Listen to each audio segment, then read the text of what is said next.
اعوذ باللہ من الشیطان الرجیم، بسم اللہ الرحمن الرحیم۔ اصحاب الاخدود کے مظالم۔ اصحاب الاخدود کے بارے میں مفسرین کا اختلاف ہے کہ یہ کون لوگ تھے اور ان کا کیا واقعہ تھا۔ اس بارے میں حضرت صہیب رضی اللہ تعالی عنہ سے روایت ہے کہ اگلی امتوں میں ایک بادشاہ تھا جو خدائی کا دعویٰ کرتا تھا، اور ایک جادوگر اس کے دربار کا بہت ہی مقرب تھا۔ ایک دن جادوگر نے بادشاہ سے کہا کہ میں اب بوڑھا ہو چکا ہوں، لہٰذا تم ایک لڑکے کو میرے پاس بھیج دو تاکہ میں اس کو اپنا جادو سکھا دوں۔ چنانچہ بادشاہ نے ایک ہوشیار لڑکے کو جادوگر کے پاس بھیج دیا۔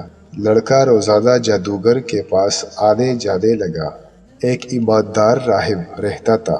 لڑکا ایک دن اس راہب کے پاس بیٹھا تو اس کی باتیں لڑکے کو بہت پسند آ گئی۔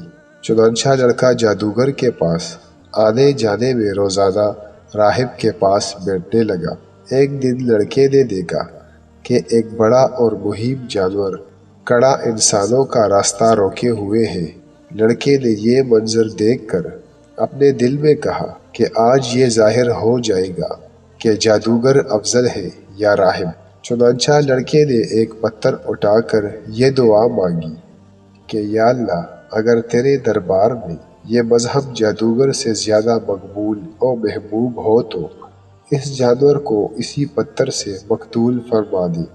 یہ دعا کر کے لڑکے نے جانور کو اس پتھر سے مار دیا تو یہ بہت بڑا جانور ایک چھوٹے سے پتھر سے قتل ہو کر مر گیا اور لوگوں کا راستہ کھل گیا۔ لڑکے نے راہب سے یہ پورا واقعہ بیان کیا تو راہب نے کہا کہ اے لڑکے، اللہ کے دربار میں تیرا مرتبہ بلند ہو گیا ہے، لہٰذا اب تو عنقریب امتحان میں ڈالا جائے گا، اس لیے کسی کو میرا پتہ نہ بتانا اور امتحان کے وقت صبر کرنا۔ اس کے بعد یہ لڑکا اس قدر صاحب کرامت ہو گیا کہ اس کی دعاؤں سے مادرزاد اندھے اور کوڑی شفا پانے لگے۔ رفتہ رفتہ بادشاہ کے دربار میں اس کا چرچا ہونے لگا تو بادشاہ کا ایک بہت ہی مقرب ہمنشین جو اندھا ہو گیا تھا، اس لڑکے کے پاس بہت سے ہدایہ اور تحائف لے کر حاضر ہوا اور اپنی بصارت کے لیے دعا کا طالب ہوا۔ تو لڑکے نے کہا کہ اگر اللہ تعالیٰ پر ایمان لائے تو میں تیرے لیے دعا کروں گا۔ چنانچہ وہ ایمان لایا اور لڑکے نے اس کے لیے دعا کر دی تو فوراً ہی وہ آنکھیارا ہو گیا اور بادشاہ کے دربار میں گیا تو بادشاہ نے پوچھا کہ تمہاری آنکھوں میں بصارت کیسے آ گئی؟ تو مقرب ہمنشین نے کہا کہ میرے رب نے مجھے بصارت عطا فرما دی ہے۔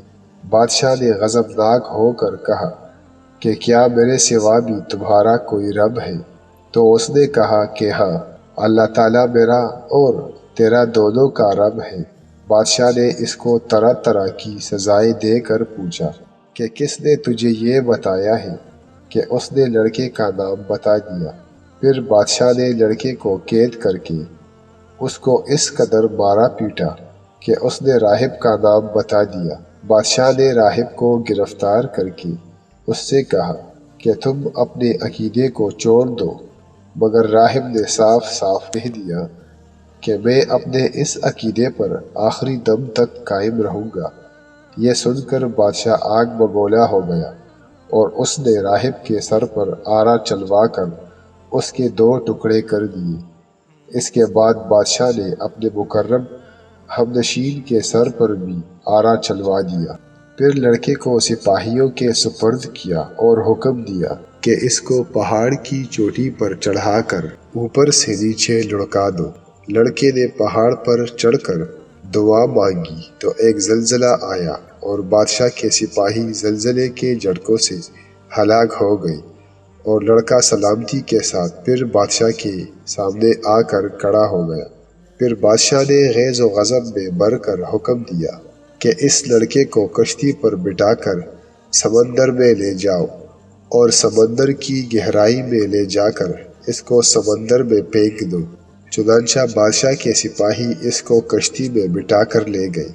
پھر جب لڑکے نے دعا مانگی تو کشتی غرق ہو گئی اور سب سپاہی ہلاک ہو گئے، اور لڑکا صحت و سلامتی کے ساتھ بادشاہ کے سامنے آ کر کھڑا ہو گیا، اور بادشاہ حیران رہ گیا۔ پھر لڑکے نے بادشاہ سے کہا کہ اگر تو مجھ کو شہید کرنا چاہتا ہے تو اس کی صرف ایک ہی صورت ہے کہ تو مجھ کو سولی پر لٹکا کر اور یہ پڑھ کر مجھے تیر مار کے بسم اللہ رب الغلام۔ چنانچہ اسی ترکیب سے بادشاہ نے اس لڑکے کو تیر مار کر شہید کر دیا۔ یہ منظر دیکھ کر ہزاروں کے مجمع نے بلند آواز سے یہ اعلان کرنا شروع کر دیا کہ ہم اس لڑکے کے رب پر ایمان لائے۔ بادشاہ غصے میں بوکھلا گیا اور اس نے گڑھا کھدوا کر اس میں آگ جلوائی۔ جب آگ کے شعلے خوب بلند ہونے لگے تو اس نے ایمانداروں کو پکڑوا کر اس آگ میں ڈالنا شروع کر دیا، یہاں تک کہ 77 مومنین کو اس آگ میں جلا ڈالا۔ آخر میں ایک ایمان والی عورت اپنے بچے کو گود میں لیے ہوئے آئی، اور جب بادشاہ نے اس کو آگ میں ڈالنے کا ارادہ کیا تو وہ کچھ گھبرائی، تو اس کے دودھ پیتے بچے نے کہا کہ اے میری ماں، صبر کر، تو حق پر ہے۔ بچے کی آواز سن کر اس کے ماں کا جذبہ ایمانی بیدار ہو گیا اور وہ مطمئن ہو گئی۔ پھر ظالم بادشاہ نے اس ممنہ کو اس کے بچے کے ساتھ آگ میں پھینک دیا۔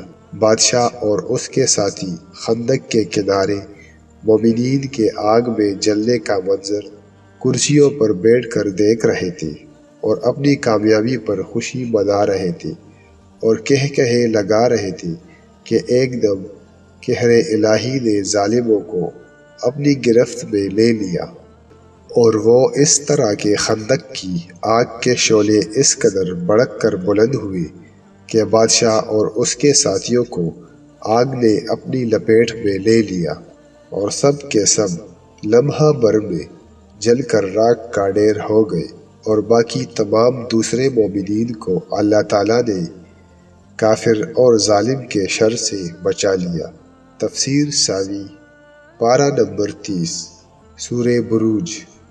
اس واقعے کو اللہ تعالیٰ نے قرآن مجید میں ان الفاظوں کے ساتھ بیان فرمایا ہے: کائی والوں پر لعنت ہو، وہ اس بھڑکتی آگ والے جب وہ اس کے کناروں پر بیٹھے تھے، اور وہ خود گواہ ہے جو کچھ مسلمانوں کے ساتھ کر رہے تھے۔